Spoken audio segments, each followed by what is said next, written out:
Admiral Kroller stood at the observation deck, his gaze drifting across the gleaming expanse of the human starship packs. The ship was unlike any he had seen before, its hull reflecting the lights of the distant stars, and its sleek form cutting through space with a grace that belied its formidable capabilities. Yet as impressive as the ship was, his attention was not on the vessel, but on the human child sitting near the center of the room in front of a complex array of holographic consoles. The child was no more than 12 years old, yet was deeply immersed in the interface, as if it were a natural extension of their mind. Kroller had heard about how humans trained their young, but this was something entirely new. What was a child doing playing with such an intricate starship simulator? Surely they had not been authorized to use such an advanced system. The simulator was designed to replicate space combat scenarios, to train officers in the art of war and leadership, yet here was a child playing with it as though it were a simple game. Kroller had always been fascinated by humans, their ability to learn quickly, their adaptability, their unpredictability. But this was different. Surely a child could not comprehend the gravity of what they were doing, yet the child moved their fingers with the speed and precision of a seasoned commander navigating a course through an asteroid field that would have caused most officers to hesitate. Kroller took a step closer, the simulation now showing the child's starship weaving in and out of massive rocks with fluid motion.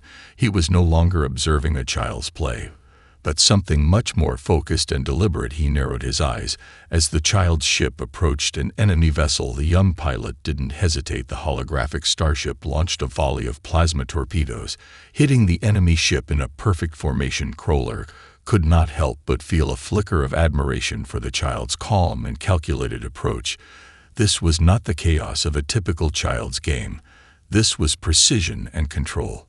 The child adjusted the ship's trajectory, avoiding an incoming laser blast with a swift turn, then ordered the ship to counterattack in a move that seemed almost too mature for someone so young. It was a maneuver that Kroller knew had been practiced by only the most experienced fleet commanders, yet the child executed it effortlessly. Without breaking concentration, the Admiral found himself captivated. He had come to expect great things from humanity's adult officers, but this was something entirely new, a child commanding a starship in a virtual battlefield, as if they had been born for it. A sense of curiosity and unease crept into Kroller's mind. How could such a young human display such skill? How could they understand the intricate nuances of warfare? How could they instinctively know when to strike, when to defend, when to retreat? The child wasn't just playing a game. They were commanding a vessel with the weight of hundreds of lives on their shoulders, and they did it with the same focus as an experienced officer leading a fleet through the most intense of battles. Kroller's fascination grew, but so did his confusion. This was not just a child at play. It was a demonstration of something far greater than the Admiral had anticipated, something he could not yet comprehend. The longer Kroller watched the child, the more he found himself captivated by what was unfolding before him. The simulation had shifted once again. Now the child's starship was engaging in a full-scale battle with a fleet of enemy ships. The child's movements were precise and methodical, their hands flying over the controls with an ease that no one but a seasoned commander could achieve. Kroller had expected a few mistakes, perhaps a miscalculation that would reveal the child's inexperience. But instead, he saw the exact opposite. Each maneuver was flawless, each decision calculated. The way the child commanded the ship was as if they had been trained for years. The enemy ships opened fire, and the child's starship took evasive action with a smoothness that belied the complexity of the movements. Kroller could see the battle playing out in real time on the holographic screen, but to the child it was just another day at the helm. The child ordered a counterstrike, launching a barrage of weapons that struck with deadly accuracy. Kroller's eyes widened as the enemy fleet's shields faltered and then broke under the weight of the human child's attack. This was no longer just a game. This was something deeper. This was mastery. The Admiral's mind raced. How could a child have such an understanding of tactics? How could they know when to strike, when to retreat, when to capitalize on weaknesses in the enemy's formation? Kroller's people were known for their military prowess.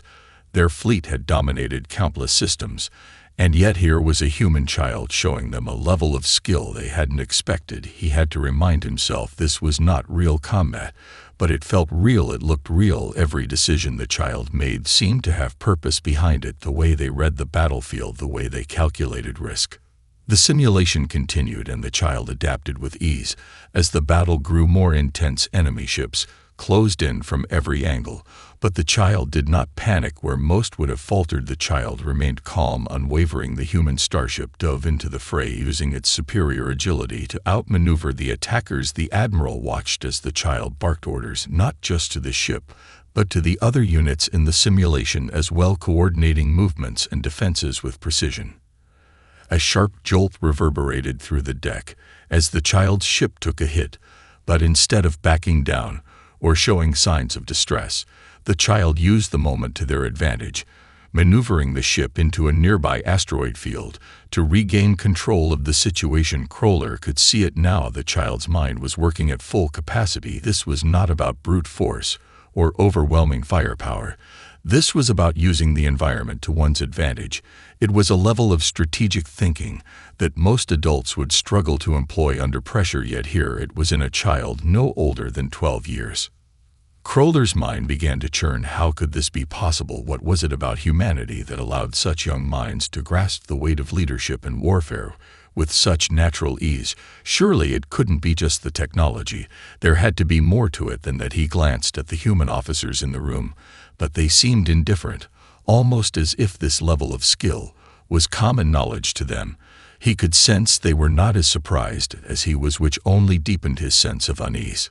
The enemy fleet was soon in disarray, and the child's starship emerged victorious. But Crawler wasn't focused on the result of the simulation. He was focused on the child who had commanded it with the precision of a master commander. This was no child's game. This was serious training. And Crawler realized with a growing sense of astonishment that humanity had been preparing their young for something far more dangerous than he had ever imagined. As the simulation reached its climax, Crawler found himself unable to look away from the child's focused expression. The young human's hands moved with precision over the controls, executing tactics that Crawler had only seen from seasoned military officers in his own fleet. It was as though the child had a natural understanding of warfare that went beyond the simple mechanics of the simulator. Crawler's heart raced as the child gave an order to split the fleet into two separate formations and launch a diversionary attack on the enemy's weaker flank. The move was risky yet brilliant. It caught the enemy off guard and forced their ships into disarray. The child issued a series of commands, almost effortlessly shifting the battlefield with every move, as though the child could see the battle in ways Crawler himself had never considered. The enemy fleet began to fragment, unable to keep up with the pace set by the human child. The young commander didn't just react to the enemy's moves, but anticipated them, weaving traps and using the environment to their advantage. Crawler couldn't help but feel a growing sense of awe as the child outmaneuvered the enemy force with such calculated ease. Every time an attack failed or a new threat emerged, the child adapted without hesitation. The starship turned with sharp precision, dodging incoming fire and returning it in kind. The enemy was on the defensive now, and it was clear that the child was in control. Crawler began to wonder just how much training this child had undergone. Surely they hadn't been born with this skill. Yet as the battle unfolded, it felt as though the child had an innate understanding of strategy, a sixth sense for combat that went beyond simple knowledge. It wasn't just the maneuvers that amazed Crawler. It was the way the child handled the pressure, the calm determination on their face, as though they were used to making life or death decisions without a second thought. The child didn't show signs of stress or doubt. Their focus never wavered as they directed the ship to target and neutralize the enemy fleet with surgical precision. Crawler couldn't shake the feeling that he was witnessing something extraordinary, something that could change everything he thought he knew about humanity. The simulation reached its final phase. The enemy fleet was in retreat, and the child's starship had emerged victorious. But Crawler wasn't satisfied. There was something more he needed to understand. He had been watching for hours now, and it was clear that this child was no ordinary human. They weren't just playing a game, they were commanding a fleet. They were thinking on a level that Kroller had never seen in a human so young. He watched as the child leaned back in their chair and looked up at the screen with a satisfied but thoughtful expression, as though the victory was not an end, but just another step in a larger process. Kroller's mind raced as he processed what he had just witnessed. He had assumed that humans were just another species in the galaxy struggling to survive. But this was something different. The human child wasn't merely surviving, they were thriving, mastering the complexities of warfare and leadership in a way that no other species had ever attempted. He had thought of humans as resourceful, but not particularly dangerous, yet now he had to reconsider everything he knew about them. The Admiral's thoughts were interrupted by the hum of the simulator powering down. The screen flickered, and the child slowly stood from their seat with a look of quiet satisfaction, as if the battle was over, but only for now. They had just completed a test, but in Kroller's mind the real test had only just begun. As the child stood from the console and stretched, Kroller felt a ripple of disbelief wash over him. He had watched enough simulations over the years to know that what he had just witnessed was extraordinary, far beyond what any ordinary human child should be capable of. His mind was racing with questions he couldn't answer. How was this possible? What kind of training had this child undergone? What kind of system did humanity have that allowed their young to develop these abilities? Unable to suppress his curiosity any longer, Kroller approached one of the human officers who had been standing by. He had seen the way the officer watched the simulation unfold, and it was clear from the officer's calm demeanor that they were not as surprised as Kroller was. "How long has this child been using the simulator?"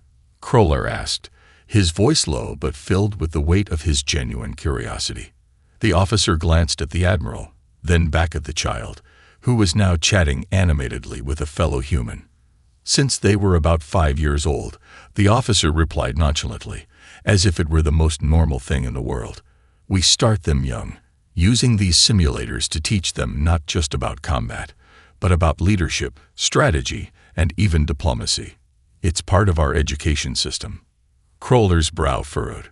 5 years old, he repeated, incredulity creeping into his voice.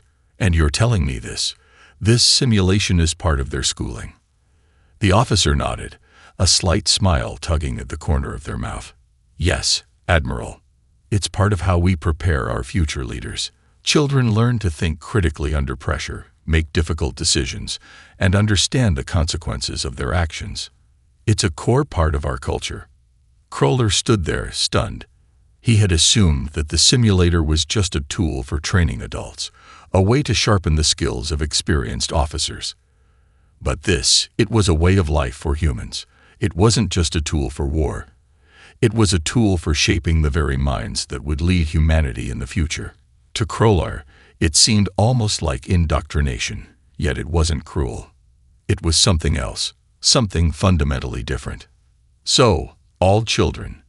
he asked slowly, his mind struggling to comprehend the scope of what he was hearing. The officer nodded again. "Yes, all children. It's one of the most important aspects of our society. We prepare them for leadership, even at a young age. It's not just about combat. It's about problem-solving, teamwork, and resilience. Humans believe in the power of the individual to make a difference, but we also believe in the strength of the collective. So we teach our children how to balance both." Kroller felt a wave of unease pass through him. This was unlike anything he had ever encountered. The child he had watched was not simply playing a game. The child was learning the art of leadership, strategy, and human resilience. What Kroller had initially mistaken for a casual game was, in fact, the foundation of a human way of thinking.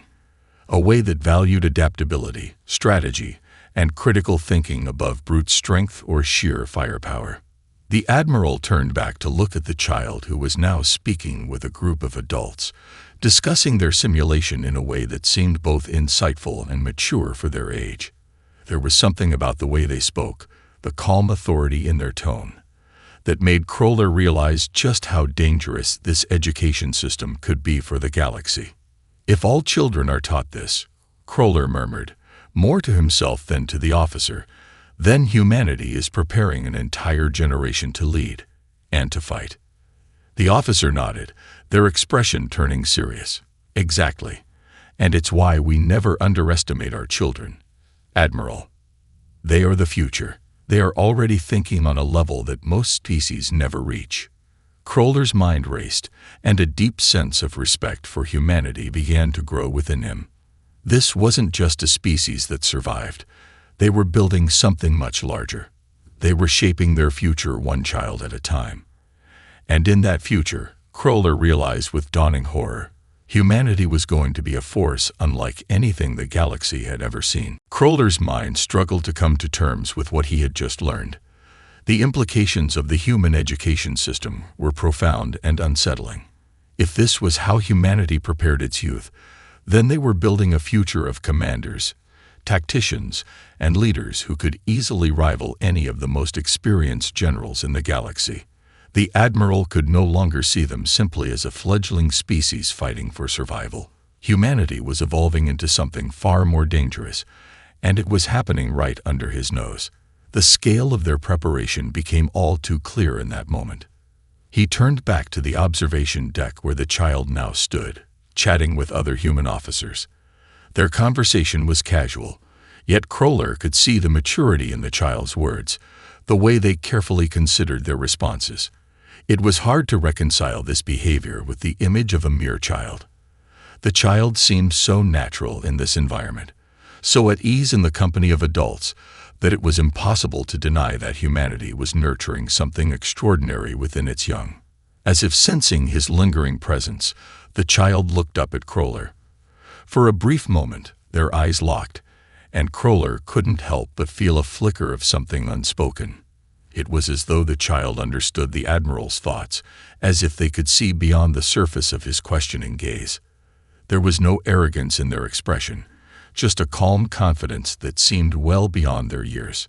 Kroller found himself unsettled by that look.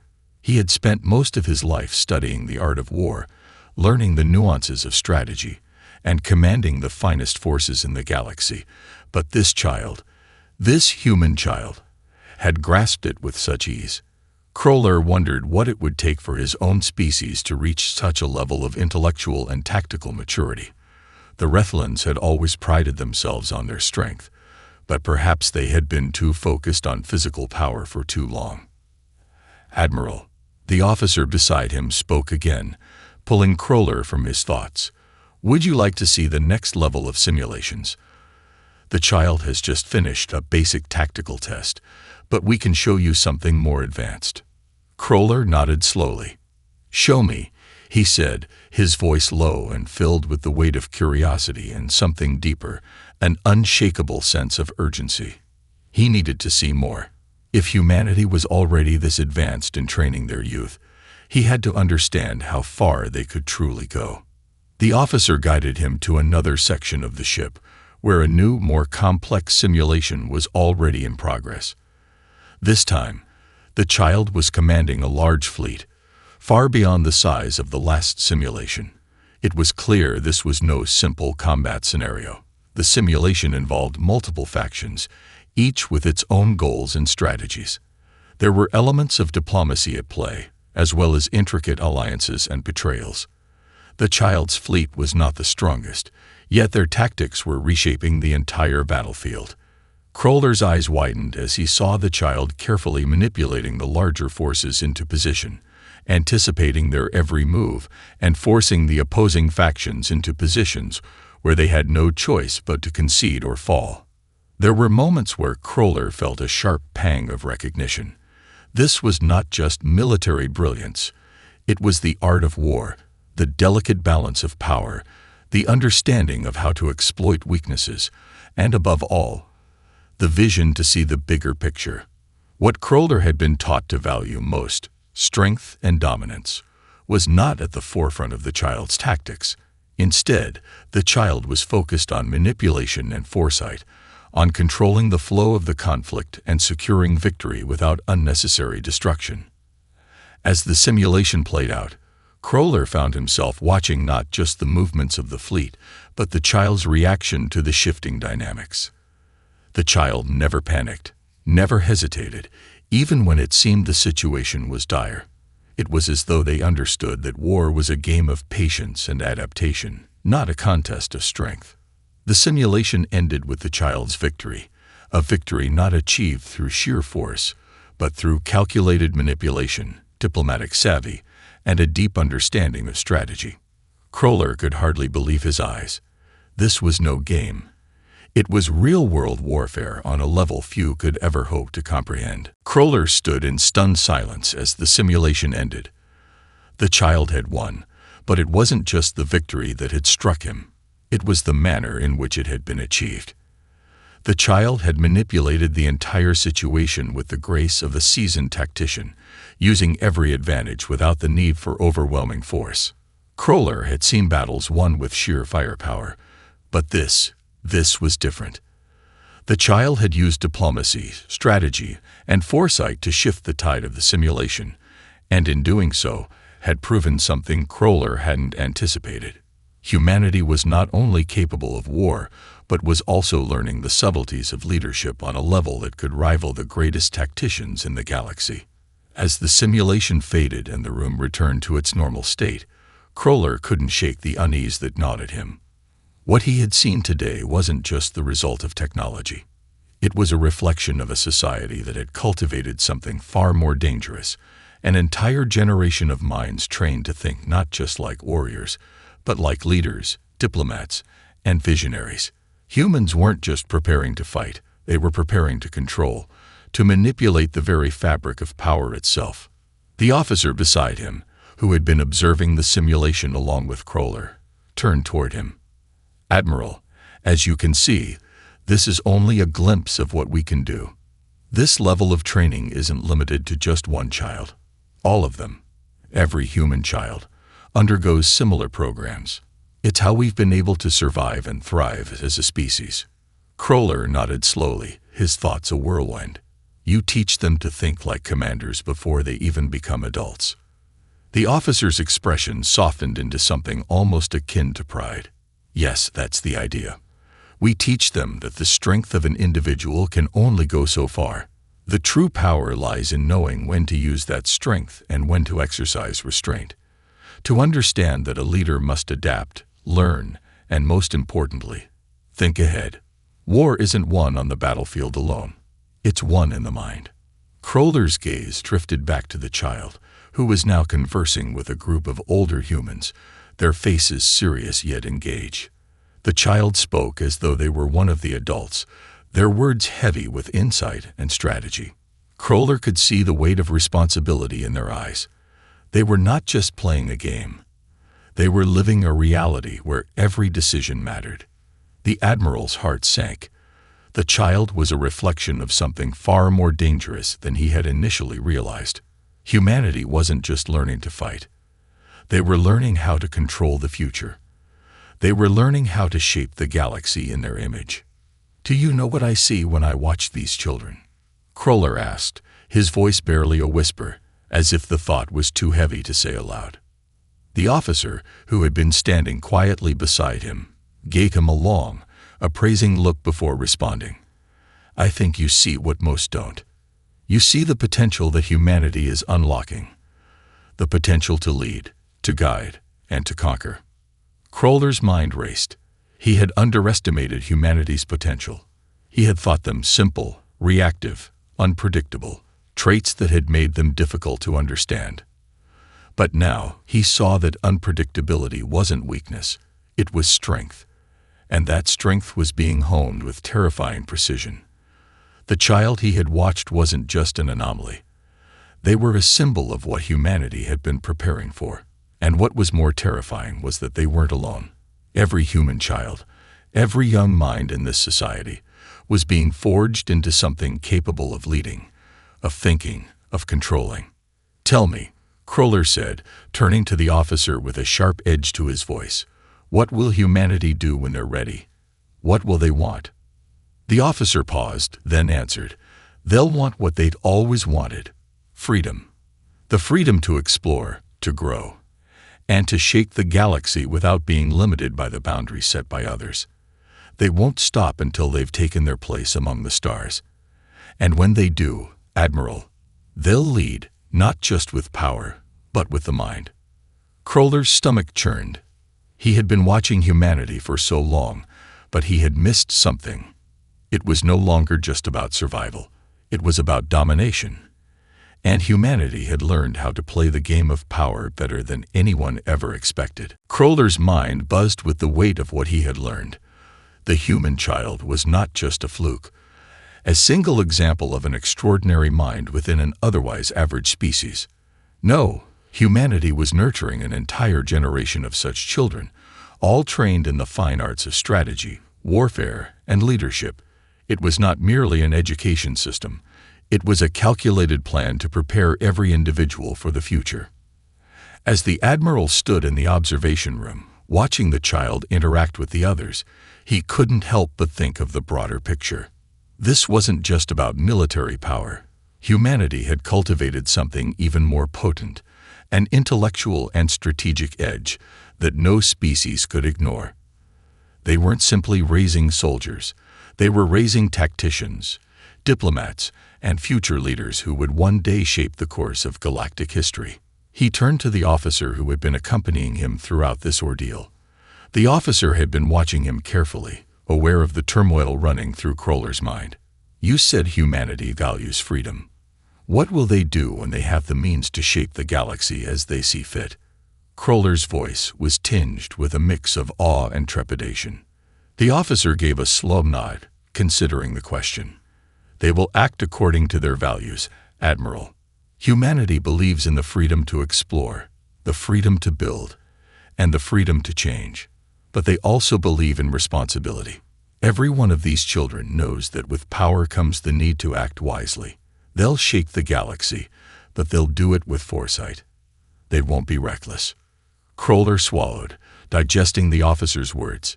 Wisdom, responsibility. The very idea that these children, barely past their preteens, already grasped such concepts in the way they commanded armies and manipulated complex battlefields, it was both humbling and terrifying. The Rethlan Empire had prided itself on its strategic superiority for centuries, yet it now seemed that humanity was on the verge of something far more insidious, a quiet revolution of minds. The officer continued, "The truth is, Admiral, humanity's strength lies not in their armies or their weapons, but in their minds. They are not like other species, who build their empires on the backs of brute force. Humanity builds on the minds of their people. They build from within. It's that understanding that makes them formidable." Kroller felt a shiver of realization. All this time, he had seen humans as chaotic, unpredictable, a species driven more by passion than logic. But now, standing here in this room full of young commanders, it was clear that Kroller had grossly underestimated them. Humanity had always been unpredictable, yes, but that very unpredictability, that ability to think outside of the box, was becoming their greatest asset. What other species could claim to train their children to think this way, to understand the balance of power, the intricacies of leadership, from such a young age? Suddenly, he remembered the one question that had been bothering him since the first moment he laid eyes on this child. How long had humanity been training their young in this manner? It seemed impossible to believe that such an advanced educational system could have appeared overnight. Surely, this method had been in place for generations, preparing humanity for something greater, something they could barely grasp. The officer gave a knowing look as if reading Kroller's thoughts. Humanity has been cultivating these programs for centuries. What you've seen today is the product of long-standing dedication to shaping every child into a future leader. It's their greatest strength, and it's what makes them dangerous. And the galaxy isn't ready for them. No one is. The word sent a chill down Kroller's spine. No one was ready. Not the Rethlans, not the Trelk, nor the Sci-Fi. Humanity had been quietly preparing, not just to survive, but to rule. As Kroller turned to leave the observation room, his mind was consumed with a singular thought. The galaxy had underestimated humanity, and soon it would regret that mistake. As Kroller left the observation room, the weight of what he had witnessed pressed heavily upon his shoulders. He had been an admiral for decades, commanding vast fleets, navigating political intricacies, and understanding the ebb and flow of war. But nothing in his career had prepared him for the discovery he had just made. Humanity was not merely another species to be dealt with. It was a force waiting to be unleashed, a species that had cultivated its future with a quiet intensity that could reshape the entire galaxy. The Admiral made his way back to his quarters aboard the Rethlin flagship. His mind refused to quiet. Thoughts spiraled like a storm, crashing against one another. He had thought of humanity as an unpredictable anomaly, a species whose chaotic nature would eventually break under pressure. But now he realized that unpredictability wasn't a weakness, it was their strength. They had learned to think like commanders before they were even old enough to understand the consequences of their actions. And it was not just one or two children. No, humanity was shaping an entire generation, all of them primed to take on leadership roles, to manipulate power structures, to bend the galaxy to their will.